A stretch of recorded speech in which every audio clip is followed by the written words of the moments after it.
That was so powerful what you just said. I don't even want to say anything beyond that. Just tell me how your kids are. Suffering. So the metals and everything damages your kidneys, which helps control your vitamin D levels. And my son's levels came back 10 and 12, which is extremely deficient. I mean, so also their white blood cell counts are still, so I can't let them outside. I can't let my son see his girlfriend. I can't masks aside. I mean, yeah, they wear masks when they go to the doctor. We wear masks constantly. But also when I got sick and I'm dealing with the heart and lung damage of the virus from hell, I had to stay away from my own children because I didn't want them to die. And so I've had to fight tooth and nail to find a program that my sons can continue their dual enrollment where they have worked so hard for their college classes and their high school credits are at the same time. They've worked so hard for it. And I had to pull them from the damn program because it has to be, hands-on group work, all this stuff like that. And I can't allow them in a room with other people because the water completely destroyed their immune systems. And for the life of me, I can't let these kids that I absolutely love and can't let anything happen to be killed by COVID or damaged or suffer the pain that I'm going through with the arrhythmia and the breathing issues that I'm still having months later. And I'm dealing with that horror, but then also all the other Flint kids who don't have, internet access and the ability to stay home and parents who can actually help them through because they have, they don't work from home. They can't work from home. And this is where we are. And this is what we've been forced to live in, that our lives don't matter, that we're a sacrifice zone, which is what Flint has always been for the longest time. And watching my son suffer. A sacrifice zone? That's what you called Flint? Yeah. Sacrifice zone. Yep. That's how we feel. We're disposable people because we're poor, because we're not, we're majority black, because we don't seem to matter. They don't think we matter. They don't want our vote. They don't care if our vote, we vote. They don't care to fix what they broke. They don't decide, they don't want to treat us like we're humans and that we deserve to be fixed and properly just like their family deserved it. If this happened to them, which of course it wouldn't, but if it did, and that the fact that there's other cities that are getting fixed based off of what has happened to Flint, yet Flint still suffers. I mean, there's cities like Ann Arbor who they pulled all their remaining lead pipes out of the ground. They didn't even have a lead problem yet, but they had all theirs pulled before we had one pipe replaced in Flint. And so we know how people look at us. And now we're going through this pandemic and people are shocked and horrified. We're not. We're like, yeah, we know you're leaving us to die. I mean, at one point our fatality rate was 12.5%. In this county, and that, Flint, which is 25% of the population of our county, has over half of the cases and deaths. I mean, come on. And so, my kids can't leave the house. My son is going through his senior year of college away from all of his friends. My second child is going through his senior year of high school, away from his friends, away from his girlfriend. And then my youngest, my baby, who is finally opening up out of his shell, wants to be social, has to spend his year of school in a bubble, away from everybody, because the water and them being left untreated and the fact that we're still being exposed through the showers and everything else has left them so vulnerable to COVID. And of course, this disaster of yet again another failed, disaster effort of COVID has left them. I mean, do they get educated or do they die? Do they see their friends or do they die? What is this here? What is this choice? Well, guess what? Now that the rest of the world, the rest of the country is making these difficult decisions and they're horrified by it, we've been doing it every day for 6.5 years. 6.5 fucking years. Do I cook this food or do I poison my family? Do I go, do I eat or do I buy bottled water? Do I eat and buy my medication or do I pay $300 on this damn water bill for this month to keep my water on? Like, what do I do here? These are the choices we've been making in Flint for 6.5 years. And so, yeah.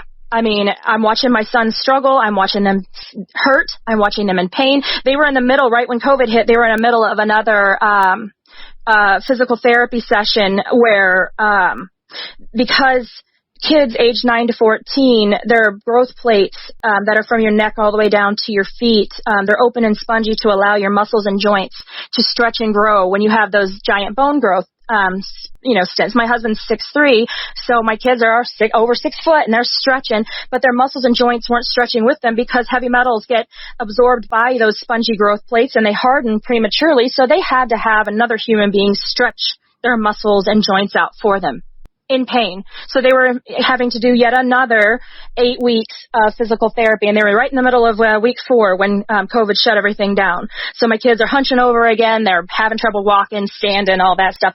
Just like they were having trouble standing in that damn gym when Obama drank the water and left us in Snyder's hands. Just how they had to sit on the floor because they couldn't stand for an hour to watch us being betrayed and left in the hands of Governor Snyder, who decided that we're not worth fixing what he helped break. And so I'm watching this, plus I'm a social worker here, so I'm watching my clients and my kiddos that I have on my caseload suffer and struggle in fear without proper health care, without proper care, period, mental health care, the trauma, the layered trauma. And then you hear things like this. And my clients blew me up yesterday trying to figure out why in the hell this is happening. It's just one more layer of trauma that we don't deserve, that we don't need, that adds to the pain and the suffering and the complete depression. And the fact that you just want to yank away all hope for change, then why don't you just tell us to stay the hell home? You don't want our vote, because that's why people vote. They vote because they have hope for a change and a better life for themselves, their families, their neighbors, their city. Well, you just proved to us that nothing is ever going to get better for us. When you're holding hands with the guy that helped destroy our city and poison us and destroy our homes, the brick and mortar of that, you're going to hold his hand and walk to this finish line where you think you're going to win without us, and you're just going to leave us behind, because what hope do we have for change and a better future when you just brought back up this nightmare, this man who sits there, talking about his boats and his cabin and his life and his wonderful things, walking free, unpoisoned and unpunished for what he did. And even though people are trying to get past this, they're trying to find something that's called recovery that we don't even know what that is anymore, because nobody will give it to us or even help us there. You just brought this nightmare from our past, this evil person, into your campaign, and we're supposed to vote for you for a change for the future? Okay. How? Why? My kids, my sons are just like, well, my oldest, he's like, great. So I couldn't vote for Bernie the first time, and then now I got to vote for Biden, and Biden is supported by Snyder. Why would I do that? Why would I do that to the guy that's injured my brain? Seriously, that's what's like my son. How is he supposed to be excited about voting? I don't even know how to even answer that. Besides, oh my God, thanks, Biden, thank you for doing this. Just thanks a lot. Whoever sat down, I would like to know. I demand to know what the fuck your reasoning was. Who said this was a good idea? And explain to me the thought process. And did it go any further of a party over people? Of, ooh, we're getting an R to vote for a D. Hooray. Did you not think past your actions? Because that's a very Trump thing to do. How are you keeping it together, man? I'm serious. I want to know. Whatever you're taking, I want it. Well, today it was Red Bull because I didn't sleep very well last night because I was just pissed. I tossed and turned. I'm like, man, I got to sleep so I can be on it, so that way I can, sound quasi-intelligent, not like a total zombie. And thankfully you bring the best out in me. So that didn't seem to be an issue. But oh my God, man, I'm like, well, all I can do is see pictures of Joe Biden coming up and kneecapping me. That's how it feels. Baseball bat right to my kneecaps. I'm like, okay, well, that's cool. This is what we get to deal with. Oh, this is life here, isn't it? There's something else. So I want to believe that if somebody is playing this podcast for him, that he is capable of realizing his own idiocy and his own mistake. Yeah. And that his reaction is not to ask somebody for a baseball bat so he could go track down Melissa Mays in Flint, Michigan, but rather find her number or her address so I can find you and apologize to you and to the people of Flint. I want to hear from somebody. I can't undo your mess, Joe Biden or Joe Biden campaign people. You've just made it that much more difficult. You've sent a huge signal to Flint and Detroit that you don't give a shit. You don't give a shit about people there, and you don't give a shit about winning. No matter how much you say you want to win, this doesn't look like winning. This looks like a setup to repeat 4 years ago. So, please don't dismiss this. Please don't turn away from this podcast and say, oh, they're just, overreacting. It's not the same thing, but it would be like, how would people feel if you embraced, when he was still alive, Jeffrey Epstein? Yeah. Because that man has a lot of victims. I think you'd probably think about that before you accepted his endorsement. You think about the victims. You couldn't do that in this case. For the good people of Flint, you couldn't do that. You couldn't do that to a majority black city. People are tired.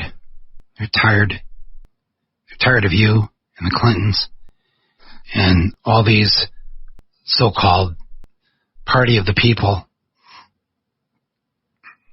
It hasn't been that way since Roosevelt.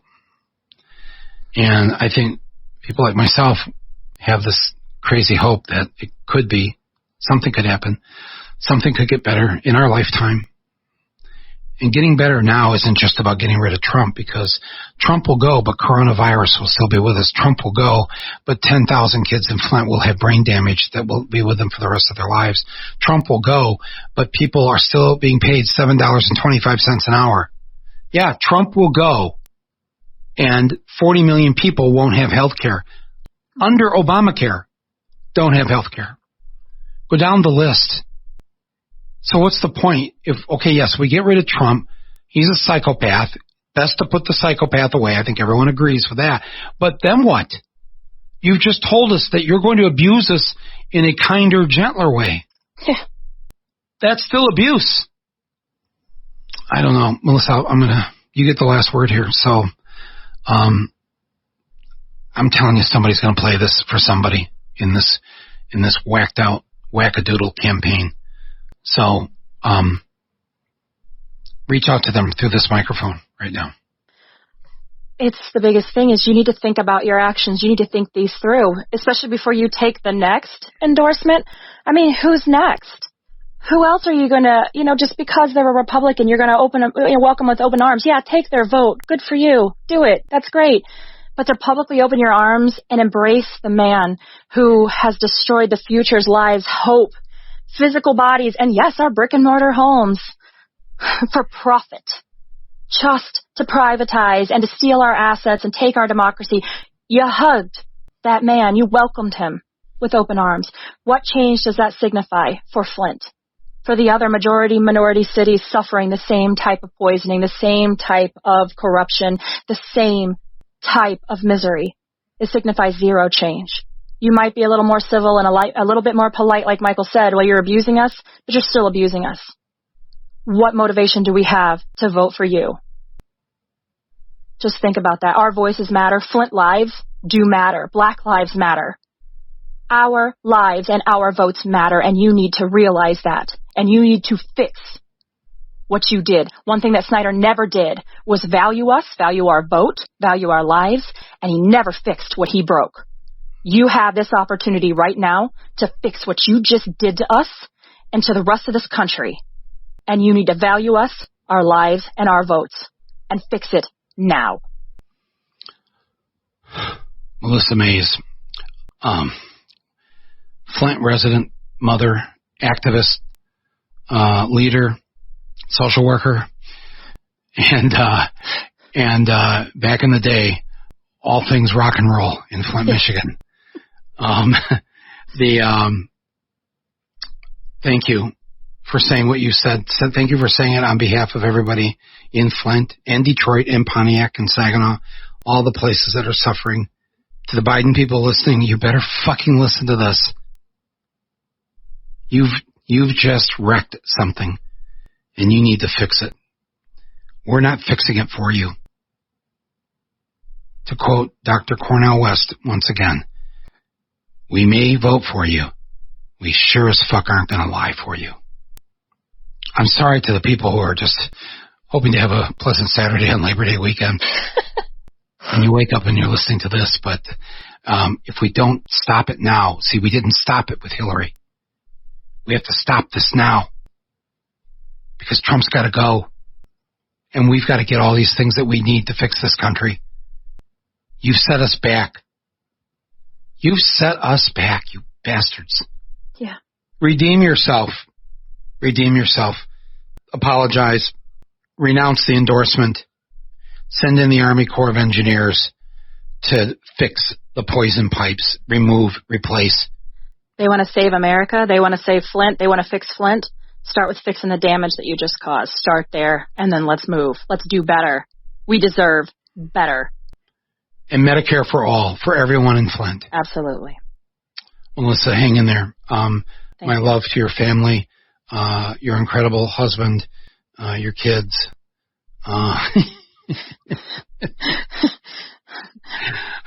If he's sitting over there right now, yes, I am the incredible husband. Yep. He catches my anger and rage when there's no elected official for me to yell at directly to their face. So, and he's like, "You go." Oh no, he's like, they deserve it. They did it. This guy's the best, man. Yeah. This is like, you need to bottle him up and put him in mass production. Melissa, thank you so much. Thank you. Flint is a sacrifice zone. I hadn't heard that before. Wow. Damn. We're going to fix this somehow. Let's not give in to their stupidity. Let's not let them lose the election. Let's find a way. We're going to fix this with them. Then they're going to fix it. Yes. They better fix it. We can do this. Yeah, we're not on board your train. We're not sharing the train with Governor Rick Snyder. Nope. Thanks everybody for listening.